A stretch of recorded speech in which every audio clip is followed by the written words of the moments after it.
आपल्या पलूसमध्ये कीर्ती sales and mobile gallery घेऊन आलेत ऑफर्सचा धमाका. कोणत्याही कंपनीचा मोबाईल खरेदी करा आणि मिळवा आकर्षक गिफ्ट. शिवाय सर्व कंपन्यांचा फायनान्स व कॅशबॅक ऑफर.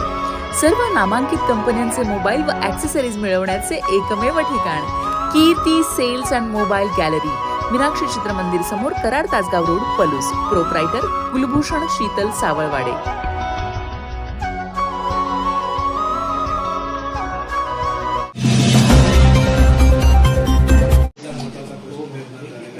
राज्य सरकारनं कुठल्याच राज्य सरकार, कर्नाटक असेल, महाराष्ट्र असेल, कुठल्याच राज्य सरकारनं यासाठी स्थगिती द्यावी असं पत्र विरोध दर्शवलेला नाही. अशा पद्धतीचं पत्र आहे ते केंद्राकडून आले. खासदार विशाल पाटील काय नेमकं सरकारच्या याबद्दल केलं? परवा ज्यावेळा मुख्यमंत्री महोदय कोल्हापूरला आले होते पंचकल्याण पूजेच्या निमित्ताने, आणि त्यावेळा तिथं माजी खासदार राजू शेट्टी, आपले आमदार राजेंद्र पाटील यांनी आमची काढला होता. त्यावेळी मुख्यमंत्री मोदयांनी सांगितलं की बाबा आलमट्टीला कायमपणानं आमच्या राज्य शासनाने विरोध केलेला आहे. आता त्याला कृष्णा नवाब तंटेची जी समिती आहे त्यानं परवानगी दिली असं काहीतरी आज मी मुख्यमंत्र्यांमध्ये बातमी. तर आता उद्या मंत्रिमंडळाची बैठक आहे, पुन्हा एकदा मुख्यमंत्र्यांना भेटून त्याच्यामध्ये खरी वस्तुस्थिती काय आहे. आज जे वर्तमानपत्रामध्ये त्या जलशक्ती विभागाचे केंद्राचे मंत्री CR पाटील साहेब यांनी लेखी उत्तर जे आलेलं आहे त्यामध्ये अशा प्रकारचं तुम्ही म्हणताय जसं वाक्य आलेलं आहे. आता याबद्दलची माहिती घेऊन, कारण सातत्याने महापूर ज्या वेळा आलेला आहे त्यावेळा आलमट्टीनं पाणी सोडलं नाही धरणातून, हाच विषय चर्चेला आलेला आहे. आणि आलमट्टीची 5-6 फुटाने जी उंची वाढवणार आहे त्याच्यामुळे किती भाग पाण्याकडे जाणार हे अनेक वेळेला चित्राद्वारे माहिती आपण प्रसिद्धी संपूर्ण प्रसार माध्यमांनी केलेली आहे. आणि फार मोठं नुकसान कोल्हापूरचं आणि सांगली जिल्ह्यात होतंय. आणि दुसरं म्हणजे कर्नाटकचंही होतंय. जो नंदीचा जो भाग आहे कृष्णाचा नदीचा, त्याचाही फार मोठा फटका त्यांनाही बसतोय. तर मला वाटते ही खरोखर अशी मंजुरी दिली गेली असेल तर मुख्यमंत्री महोदयांनी भाषणात त्यावेळी सांगितलं की पुन्हा एकदा आम्ही दिल्लीमध्ये जाऊन ही गांभीर्य आम्ही अमित शहा साहेबांना वगैरे प्रमुखांना भेटून आम्ही लक्षात आणून देऊ आणि पुन्हा ते होणार नाही याची काळजी आम्हाला घ्यावी लागेल आणि ती करू असं ते म्हणाले होते. उद्या मंत्रिमंडळाच्या बैठकीमध्ये निश्चित विषय मी मुख्यमंत्री महोदयाशी बोलेन आणि चर्चा केली. राज्याच्या वतीनं या सगळ्या संदर्भात लेखी आक्षेप घेणं गरजेचं आहे. सांगितलं जाते की आलमट्टीची उंची वाढवून दिली जाणार नाही, पुराचा फटका बसणार नाही, आम्ही काळजी घेऊ. मात्र लेखी स्वरूपात केंद्राकडे या संदर्भात तक्रार करणं आवश्यक आहे, ते अजून झालेलं नाही. ही माहिती तुमची आहे, परंतु मला तर असं वाटतं की ज्या वेळा महापूर आला त्याच्यावेळी ही चर्चा झालेली आहे. त्याला अनेक वेळा विरोध झालेला आहे, परंतु अशा पद्धतीनं उत्तर का दिलं, कसं दिलं याची माहिती घेणं आणि हे नसेल तर तात्काळ केंद्राकडे जाणं आणि आलमट्टीची उंची वाढणं किती धोक्याचं आहे ते एकदा पुन्हा सांगणं हे आपलं काम आहे. करवा पण लवकर होणं गरजेचं आहे, कारण या पत्रानंतर कर्नाटक सरकार पुन्हा एकदा गतीनं त्याच कामाला लागले. उद्याच मंत्रिमंडळाची बैठक आहे, उद्याच आम्ही भेटू. सर, आता थोड्या वेळापूर्वी राजेश क्षीरसागरांनी शक्तीपीठ महामार्गासंदर्भात एक बैठक घेतली.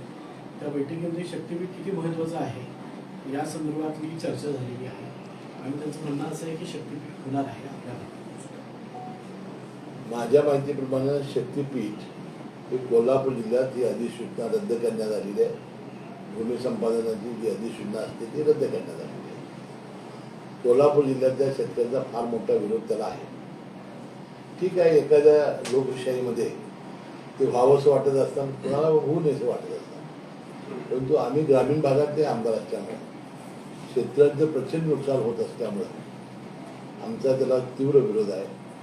आणि ती कल्पना सगळ्या मुख्यमंत्री महोदयांना, उपमुख्यमंत्री महोदयांनाही आहे आणि त्याचा फटका लोकसभेच्या निवडणुकीमध्ये आम्हाला काही प्रमाणात बसलेला आहे. पण त्याच संदर्भात आज विचारलं गेलं की सुनील आपल्या प्रचार सभेमध्ये GR दाखवला की कोल्हापूर जिल्ह्यामध्ये हा शक्तीपीठ महामार्ग होणार नाही.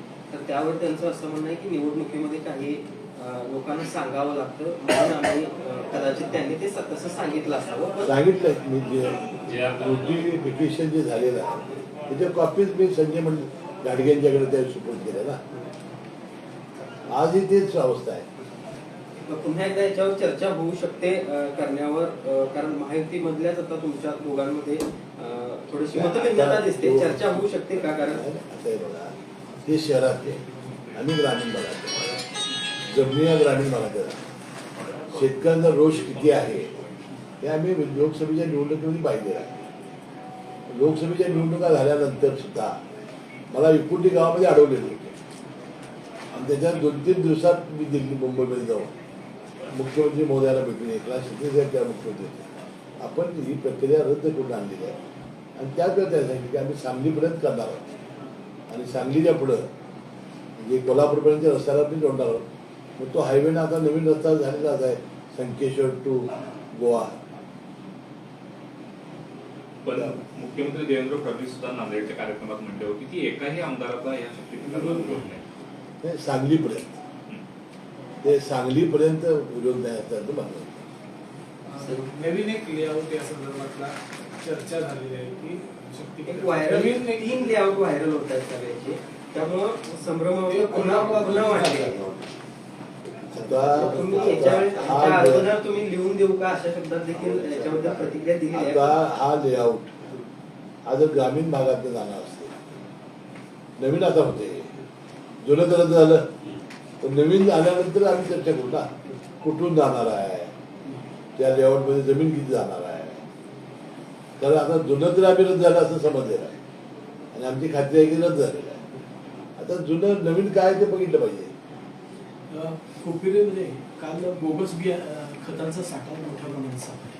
तर 72 बॅगा पोलीस आणि कृषी विभागाने ताब्यात घेतलेल्या आहेत. शेतकऱ्यांची अशा पद्धतीने फसवणूक चाललेली आहे का किंवा काय समजू काय समाजामध्ये अशी व्यक्ती असतात अशा किंवा लोकांना फसवणं भेसळ करणं म्हणजे दुधामधली असेल अन्नधान्यामध्ये असेल किंवा तुम्ही म्हणता तेव्हा खतामध्ये असेल बी बियाणामध्ये असेल एक प्रवृत्ती कमी कष्टामध्ये जास्त पैसे मिळण्यात आहे त्याच्यामध्ये आपण किती लोकांचं नुकसान करतो हे त्यांच्या लक्षात येतं.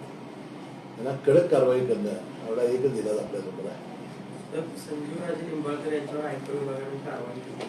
त्यानंतर आज रामराजे निंबाळकरांनी स्टेटस ठेवण्यास सुरुवात तुम्ही केली शेवट आम्ही करू.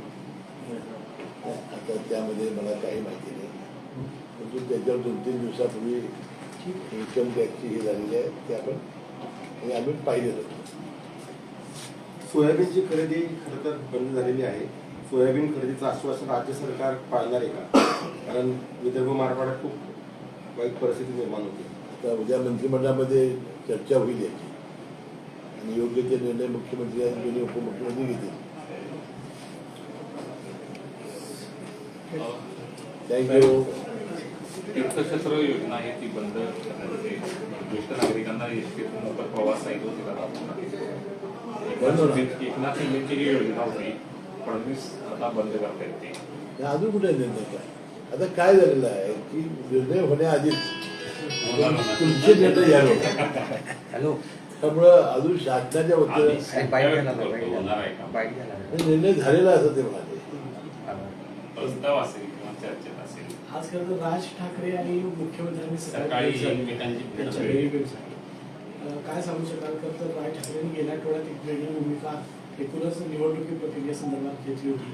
त्यात ही भेट होतीये मोठी माणसं आहेत फार छोटा मी येणाऱ्या निवडणुकीच्या पार्श्वभूमीवर असू शकते आपल्याला काही माहिती नाही. तुम्ही त्यालाच विचारणार आधी सुईस करू ना.